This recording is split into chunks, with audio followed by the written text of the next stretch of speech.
Assalamualaikum warahmatullahi wabarakatuh. Alhamdulillah rabbil alamin. Wa bihi nasta'inu ala umuri dunya waddin. Wassalatu wassalamu ala asyrafil anbiya'i wal mursalin sayyidina maulana Muhammadin wa ala alihi wa ashabihi ajma'in. Amma ba'du. Qala Allah Ta'ala fi kitabihil karim. A'udzu billahi minasyaitonir rajim. Bismillahirrahmanirrahim. Yarfa'illahu alladhina amanu minkum walladhina utul ilma darajat. Al-ayah. Anak-anakku sekalian, alhamdulillah pada hari ini adalah kesempatan kita pertemuan ketiga ya. Minggu kemarin perkenalan, kemudian minggu yang sekarang ini atau hari ini adalah pengantar dari saya tentang dasar-dasar atau apa yang dimaksud dengan manajemen pendidikan itu sendiri dan kaitannya dengan pendidikan karakter.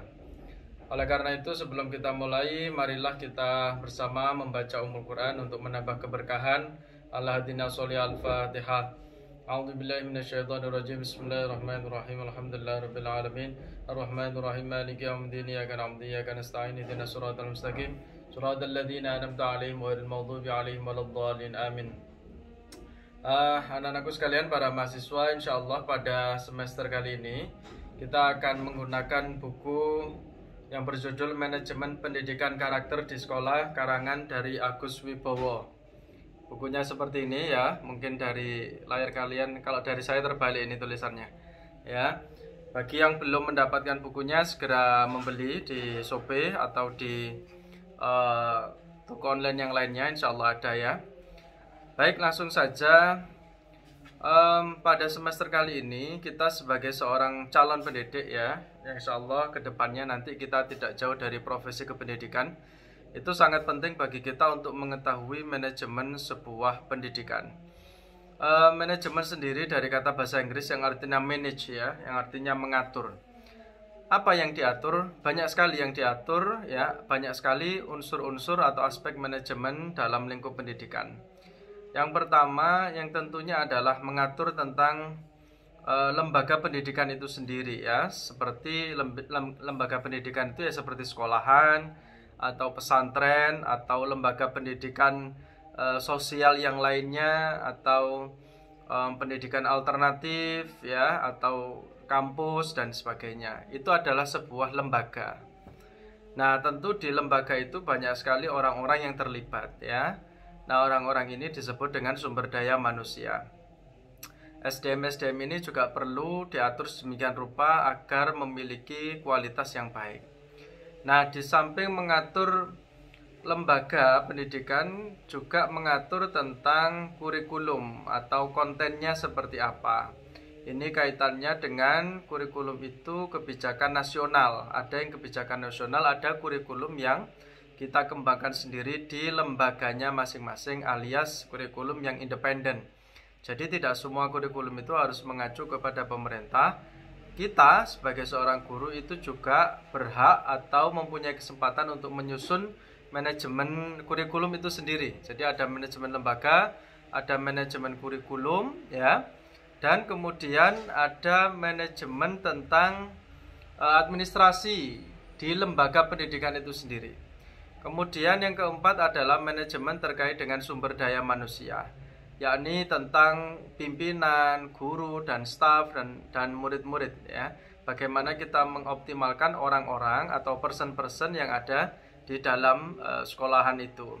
Dan ini penting sekali karena guru itu bukan hanya mengajar. Sekali lagi ya, kita sebagai seorang guru bukan hanya mengajar, tapi juga bagaimana harus mempunyai skill untuk mengatur itu semuanya. Kenapa kita harus mengatur? Karena kita ini seorang pemimpin. Guru itu adalah seorang pemimpin, minimal itu memimpin anak-anak yang ada di dalam kelasnya. Dia juga harus mengatur dirinya sendiri ya, bagaimana dia juga berinteraksi dengan guru lain dan sebagainya. Kalau dalam ilmu agama itu atau dalam istilah agama ada sebuah makalah mengatakan kullukum ra'in wa kullukum mas'ulun an ra'iyatihi. Kamu semua adalah seorang pemimpin dan nanti akan dimintai pertanggungjawaban atas kepemimpinan kalian itu. Jadi sangat aneh kalau seorang guru itu hanya pinter ngajar tok ya, atau hanya pinter menyampaikan materi di dalam kelas, tapi kalau dalam hal manajemen dia tidak tahu. Nah, oleh karena itu pada semester kali ini pada kesempatan kali ini kalian semuanya saya minta untuk secara aktif belajar banyak hal terkait dengan manajemen lembaga pendidikan. Memang ini buku kita ya, buku utama, tapi kalau seandainya kalian punya referensi yang lain, baik itu dari internet atau bahkan buku-buku yang lain, tidak apa-apa, sampaikan aja, kita diskusi bareng. Nanti di grup WA kita bisa tanya jawab ya, tanya jawabnya di grup WA saja biar simpel. Apakah tanya jawabnya itu harus pada jam mata kuliah? Kita kan hari ini jam 7:30 sampai jam 9, tidak harus, tapi yang pasti pada jam itu pasti. Tapi kalau seandainya di luar jam itu kalian ingin menanyakan, monggo. Nah, karena kita interaktif aja, waktunya fleksibel. Kalau mau ada yang ditanyakan di grup ya silahkan. Baik, anak-anakku sekalian, bab pertama ini membicarakan tentang pendidikan karakter ya. Nanti bab kedua itu sudah mulai manajemen sekolah atau manajemen lembaga pendidikan. Itu nanti tugas kalian untuk melakukan presentasi ya. Nanti akan kita bagi. Yang pertama, kenapa kok kita membicarakan tentang pendidikan karakter ya? Karakter itu kaitannya dengan attitude ya, atau tingkah laku atau akhlak atau moral, itu masih memiliki arti yang sama.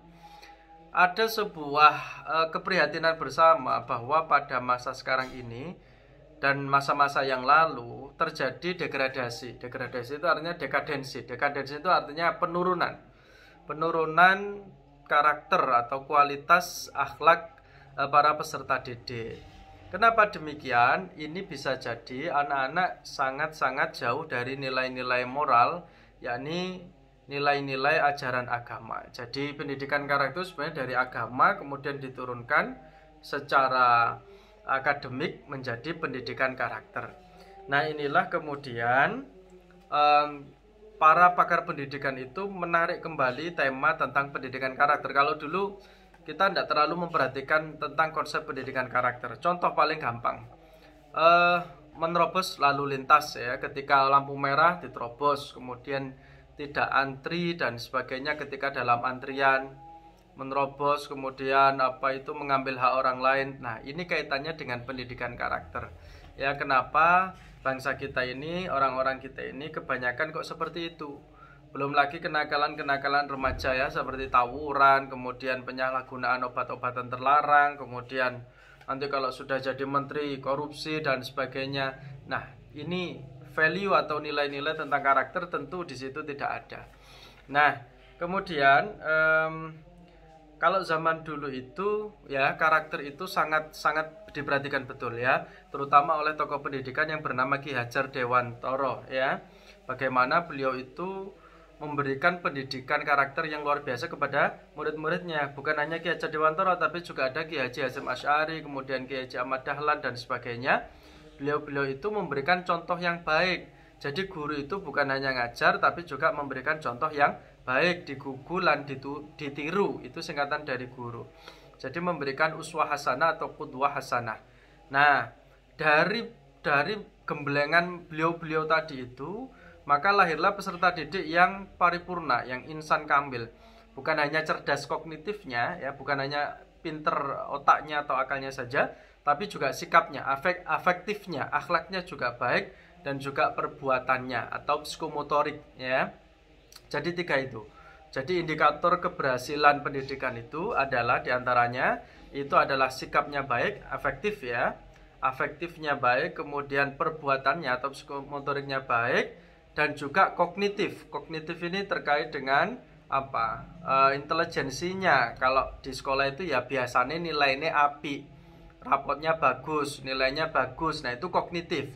Tapi kan kita tidak mengharapkan ngapain pinter tapi tidak mempunyai akhlak. Nah, itulah yang harus kita menjadi perhatian bersama ya. Kemudian nanti silakan kalian baca sendiri halaman 7 tentang definisi pendidikan karakter itu apa. Itu ada halaman 7. Kata karakter itu berasal dari kata bahasa Inggris ya, yakni kata karakter. Nah, kemudian di sini halaman 11 juga ada istilah dengan intelligence quotient atau IQ. Nah, kemudian ada emotional quotient, EQ, kemudian spiritual quotient dan adverse quotient. Itu halaman 11. Silahkan nanti dicari sendiri tentang definisi-definisi itu ya. Oke, kemudian nah nilai-nilai sekarang pada halaman 13 nilai-nilai pendidikan karakter banyak sekali ya. Kalau dulu itu kita mengenal tentang istilah tepo seliro, kemudian gotong royong ya. Tepo seliro itu saling menghargai perasaan orang lain, kemudian santun menyapa dan sebagainya. Nah, kalau di dalam buku yang di sini halaman 14 dan 15 ini, di situ banyak sekali ada nilai-nilai karakter yang harus dikembangkan seperti nilai religius, kemudian jujur, toleransi, disiplin, kerja keras dan sebagainya, cinta tanah air, menghargai prestasi, komunikatif, gemar membaca, peduli lingkungan, peduli sosial dan sebagainya. Nah, kemudian materi selanjutnya adalah terus bagaimana, apa hubungannya pendidikan karakter ini dengan manajemen sekolah. Nah, kaitannya adalah pendidikan karakter ini, sikap-sikap yang baik ini harus diimplementasikan dan dimasukkan ke dalam materi pembelajaran sekolah. Ya, halaman 15, silakan dibuka itu. Yang pertama itu harus terintegrasi dalam pembelajaran. Jadi nilai-nilai rasa ingin tahu, demokratis, cinta tanah air, jujur, itu harus masuk ke dalam pembelajaran. Jadi kalau kamu ngajar nanti materi bahasa Inggris tentang semuanya speaking ya, speaking materinya tentang conversation di tempat belanja atau di pasar. Nah, itu nanti harus masuk nilai-nilai tentang kejujuran ya, tentang komunikasi yang baik gitu. Jadi anak tidak terasa belajar bahasa Inggris sambil disisipi nilai-nilai yang baik. Kemudian yang B, terintegrasi dalam pengembangan diri melalui kegiatan ekstrakurikuler seperti pramuka, ya, bela diri, olahraga dan sebagainya. Dan pendidikan karakter itu harus terintegrate dengan dalam manajemen sekolah. Jadi manajemen sekolahnya juga harus mendukung. Sekolahnya juga harus mempromosikan nilai-nilai yang baik, ya. Nah, bisa juga dalam kegiatan ekstra yang lain ya, seperti olahraga, keagamaan ya, seperti baca tulis, kemudian Al-Quran, kajian hadis, ibadah, seni budaya, menari, menyanyi dan sebagainya, melukis dan sebagainya. Nah, itu tentang pendidikan karakternya. Itu semua bisa masuk dalam mata pelajaran. Contoh ya, kalau pendidikan karakter masuk dalam bahasa Inggris, nah, Anda kan nanti ngajar bahasa Inggris ya, itu nanti bisa dimasukkan nilai tentang menghargai kebersamaan, nasionalis, menghargai karya orang lain, ingin tahu, jujur, disiplin dan demokratis. Nah, itu ya. Itu tentang karakter, pendidikan karakter. Nah, kemudian yang terakhir yang ingin saya sampaikan, pendidikan karakter itu bisa dikembangkan melalui satu tahap pengetahuan dulu, yakni knowing. Kemudian setelah itu pelaksanaan, acting. Kemudian yang ketiga adalah habit atau kebiasaan. Saya ulangi ya, tahapannya pendidikan karakter itu dikembangkan melalui tahap pengetahuan dulu atau knowing, kemudian pelaksanaan atau acting, kemudian kebiasaan atau habit. Nah, pengetahuan ini tentu atau knowing itu kita masukkan dalam materi yang ada di sekolah atau materi pelajaran. Kemudian pelaksanaannya itu tentu harus kita pantau keseharian anak-anak itu seperti apa di dalam kelas maupun di luar kelas ya. Di luar kelas kita kok sampai di luar kelas ya? Lihat aja ketika istirahat, ketika di rumahnya seperti apa, kita pantau sosmednya, kita komunikasi dengan orang tuanya, bagaimana anaknya. Dan yang terakhir adalah habit atau kebiasaan. Jadi nilai-nilai yang positif itu tentu bukan hanya teori di atas kertas, tapi juga harus dimanfaatkan dan diaplikasikan, diterapkan dalam kehidupan sehari-hari, baik di lingkungan sekolah maupun di lingkungan keluarga. Nah, itu yang bisa saya sampaikan terkait dengan pengantar kenapa pentingnya pendidikan karakter di Indonesia dan bagaimana caranya untuk disisipkan atau diintegrasikan dalam manajemen pendidikan sekolah. Baik para mahasiswa sekalian, untuk pertemuan minggu depan itu sudah mulai masuk bab 2, manajemen dan manajemen pendidikan, dan seterusnya nanti akan saya bagi grup presentasinya ya. Yang pertama, minggu depan yang belum beli buku harus segera memiliki buku ya. Wajib masing-masing harus memiliki, jangan pinjam temennya, karena ini nanti juga buat manfaatnya buat koleksi kalian, inventaris kalian pribadi ya. Buku ini insya Allah bagus ya. Kalau mau nambah buku lain juga tidak apa-apa sebagai buku-buku tambahan. Kemudian tugasnya nanti akan saya tulis di deskripsi di bawah ini ya. Kemudian tugasnya kalian tulis di grup WhatsApp. Kalian kumpulkan aja di situ, diketik biasa, jangan lupa dikasih nama ya, dikasih nama dan nomor nomor induk mahasiswa ya. Dan tolong dikumpulkan sesuai jamnya, jam 7:30 sampai dengan jam 9 ya. Kemudian untuk minggu depan nanti kita diskusikan di grup bagaimana kalian apakah mengupload video di channel kalian sendiri, kemudian di share linknya di grup seperti saya ini atau bagaimana enaknya ya. Nanti bagaimana yang interaktif dan praktisnya seperti apa.